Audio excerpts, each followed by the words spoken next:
What's up mga karuda? Okay, so nandito sa harapan nyo ngayon itong headlight ng Click. Okay, yung headlight ng Click to, ayan, inalis ko dun sa may Click ko. So ang gagawin ko ngayon, baka sa mga hindi nakakaalam, ang ituturo ko ngayon kung paano i-adjust yung headlight ng Click 125. Okay, so saan ba natin to makikita yung adjustment ng Click ng headlight?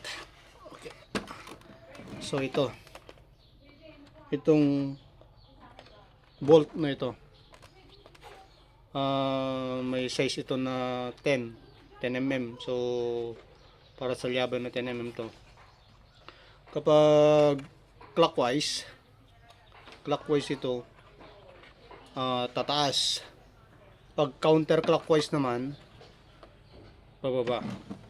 So dito nyo makikita, mapapansin ang kung talagang umaangat o bumababa itong guide nito sa taas at saka sa baba. Kung gusto mo pababa to, pwede. So ito lang yung adjust mo. Ito. Ayan.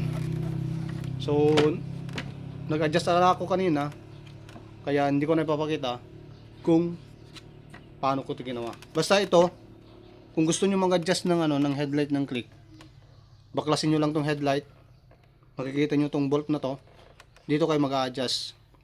Pag clockwise, tataas.